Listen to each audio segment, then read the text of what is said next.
came back into the band, and since then we, that's like another kind of version of The Cure has gone out and played stuff. So yeah, I mean it's a strange sort of sense of us evolving or just changing, but very slowly. It's not really like we've made the album. It's like it's just gradually sort of like turning into something else all the time. So when we next play, it will become something else again. So I look forward to it. It's a blessing because I find it very hard to live in the moment. I think that's another thing about lockdown that I enjoyed. I actually found myself spending the day just not thinking about anything to do with tomorrow. It was like very unusual for me because I'm normally kind of always thinking ahead to like what comes next. And I've fallen back into that way of thinking. Unfortunately, I haven't managed to retain the lockdown sort of like today's the only day there's ever been sort of thing.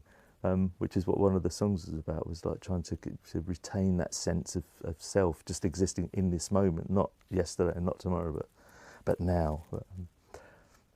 Tell me a bit about... That was a rambling answer. That's why we needed 2 hours, isn't it? Tell me a bit about the artwork. Tell me a bit about the sculpture, where that comes from and why that was chosen. This is an Ua story. Actually, I don't have many of these, but I was given a book, this particular book of Slovenian sculpture, and it was a signed book by one of the sculptors in it, Janez Pirnat, his name, and this was like in January 21, and I was doing all this. I was clearing stuff out, and I came across this book, and I thought, I've never even opened this book. So it's just full of photographic plates of sculptures, and I was leafing through it, and I saw this photo of this head. It was kind of like it's sculpted. It's emerging from rock, or it's embedded in rock, or it's a kind of a. And there's something about it. I thought that's it. That's the album cover. I don't know why. It just like struck me. I thought it's like it's things like that just sort of happen. You think that's it. That's the image I want. I don't know why. And so I thought I better find out if he'll let me use it. So I opened the lid up. I went online. I looked him up, and he died that day. Janez Pirnat had actually died the day I looked at. And I don't normally buy into this. Like it was meant to be. But it was a very strange coincidence, which cemented the idea in my mind. I thought that is it, that this has got to be the album cover. So I got in touch with his widow eventually, and actually ended up with the sculpture itself. I now have the sculpture at home, which is fantastic sculpture. So yeah, it was just that was it. There was no other, I didn't know anything about it. It arrived that day, and that was it. It just, yeah. I don't know, and yet people that see it and hear the few people that have seen it and have heard the album think it works as well. There's a connection. I think it's because it's the Lost World. It just looks like something. It's obviously taken a lot of, it's done by hand, obviously, and it's taken a lot of work, a lot of care, a lot of thought, and it's just it's a beautiful object, and it's just I don't know, just resonates with me. I don't know. Yeah, it's beautiful. It's got a Jacob Epstein kind of thing. Really. Yeah. It works. Cure album artwork usually includes a few lines by a famous poet. Yeah. This time the words from a Keats poem. When I have fears that I may cease to be. Yeah. Why? Why do I do that? To put me in my place, in case I'm getting like too grand ideas of where I stand in the scheme of things. I don't, I was thinking about this as well, but I don't really enjoy a lot of poetry. I'm not the kind of person I'll settle back and read a book of poetry. I find most poetry really tedious.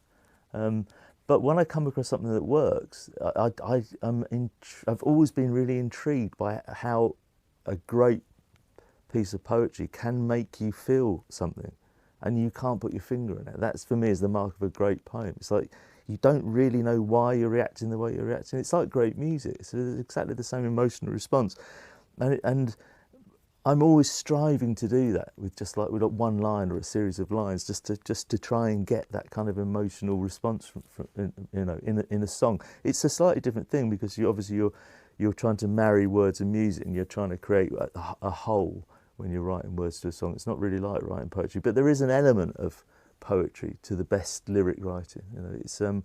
It's a blurred boundary between the two. and I just, it's, again, going back to my like, notebooks full of junk. It's just there's lots of fragments of poems that have really moved me over the years, and generally they're the ones that end up on Cure album covers. I'll think, I know what this reminds me of, and it'll be, I think we used a Tennyson one on the last album, and I think the words was before that. So they're traditional, they're English poets in the main, and yeah, I don't sort of like sit, I'm not sitting there reading in poetry by candlelight. I wish I was sometimes, but no, I like the fact that it can conjure up an emotion. I think with that set of lines, it's sort of the breath before you listen, you start listening to the album. It kind of sets you up, and you read that, and then you start listening to the album. It kind of puts you in the right frame of mind. I suppose that's why I do it. When it was done, when it was sequenced and mixed and mastered, and you sat down and you thought, and you listened to it, and you were able to kind of, final brush strokes, I'm going to step away from the paint now. I'm not going to put any more on it or take any more away, and this is it, and you listen to it. Tell me about, because that's the big, it's kind of letting go. Tell me about yes. How did it feel? That was actually here. That was in Abbey Road. It was in the because the final part of it was doing the Atmos mix, the big surround mix, and I did that here over a couple of days. And that was the very last part of it. And because it was after that, you can't really change anything. I had been changing things. The vinyl mixes are ever so slightly different to the digital and the CD mixes. I was still going home and change stuff because I mixed it at home. So, but when I came here, it was the final part of it was the Atmos, and I'd had to pay really close attention to everything in the songs. And I hadn't really done that from when we were recording them. It's different. You're kind of almost putting it all apart to see which bit goes where, and if you really want it to go anywhere, or if you want it all to stay down the front, or like. And it was actually sitting here, and I sat on my own and listened when we'd done it, and listened. I listened back to it, and in the middle, and it was that moment I thought, it's done, A mixture of enormous relief at having actually finished it. And also, I really like it. I think it's a really good album. I mean, I'm going to sound like Oasis, and it's not as good as the next one. But no, I'm pleased that my original ideas for what it was going to be. I'm glad that I was flexible enough to change that kind of midstream and to turn it into something which it's a much more engaging piece of work. I think it's sequenced in such a way that I think it kind of takes you somewhere. You end up at it's just about 50 minutes long, and I think you end up somewhere different than where you started out. And hopefully, it's people will react to it. The few people that have heard it so far have, which it's very gratifying having spent the time with it that I have, to suddenly let other people listen to it. It's a strange thing. It's always a weird moment when suddenly people start listening to what you've been doing. Because you can't help but why bother unless you want people to like it? I hate people that say it's a kind of faux artistry when you think I'm just doing it for myself. I mean, you're really not. You don't make records for yourself. It's like you can sit at home and strum an acoustic guitar and sing for yourself, but you don't bother going through all this and making an album unless you want people to really like it. And yeah, I think it's turned out really well. It's great. When can we expect to see the Cure on stage then? I presume the intention is to take it out. Yeah, I mean, we'll be playing. I think we'll be playing an album show this year, but yeah, we'll start up again next year. I still have to. Seriously, I have to finish the second album. So we were going to play festivals next year, but a couple of weeks ago, I decided that we wouldn't play anything next summer.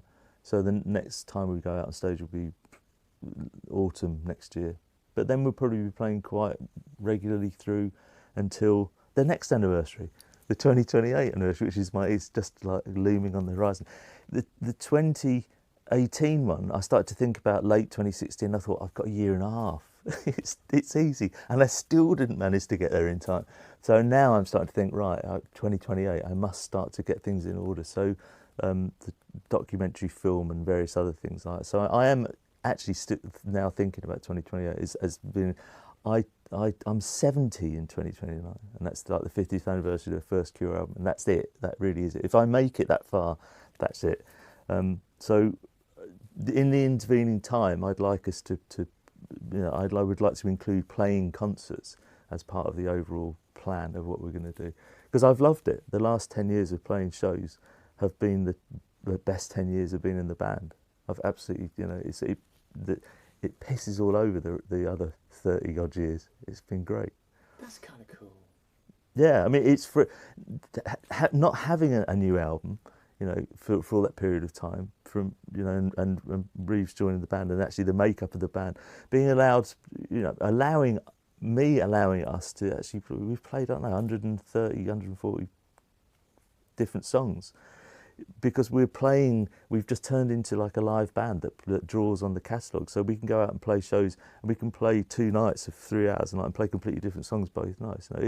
There's a freedom of it, which any band, if you've got a good catalogue, you can do it, but the pressures are always there, this insidious sort of pressure to, and 2008 when we did the last album, we were out of contract for the first time since the first album. We didn't have a record label, and I didn't sign this to anyone. So for 10 years, I could wake up in the morning and think, this is what I'm going to do. And I didn't have to consult with anyone. I'd just tell the others, this is what we're going to do, and we do it. So there was an enormous freedom and great joy, actually, in just going out and playing music. And not that I'd forgotten it. I don't think I'd ever had it like I have. I'm going to take it for granted, and I think Meltdown made me realise that I shouldn't really take it for granted. So, okay. Am I back in the right place? Yeah, looks like sort of. Technically. Forward a little. Yeah. Sorry, could just that's it. Cool. Thank you. Okay.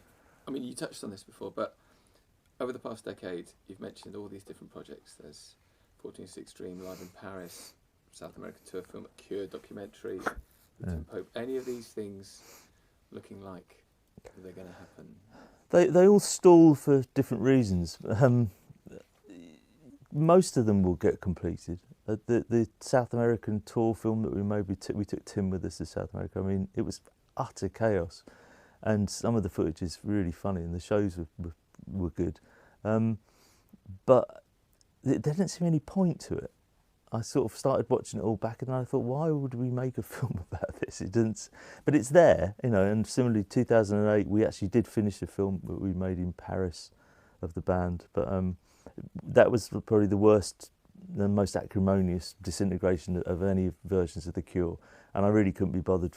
It just needed tweaking and finishing off and the final mix and stuff, and I just couldn't be bothered. And then we moved on, and I've never really gone back to it, which is a shame, because I suppose as time has kind of softened my anger, and it will probably emerge at some point, I suppose. Maybe after I've died, I don't know, but. And the Tim Pope, the documentary thing with Tim Pope, that will definitely happen. Yeah, that's like an ongoing thing. It's the preliminary stuff, all the digitising and all that, and once we do it, it will be done really quick. But I mean, essentially, it's my perspective on everything that I've done with the band. So I've been hanging fire really, while everyone else makes their version of events public. So it's just,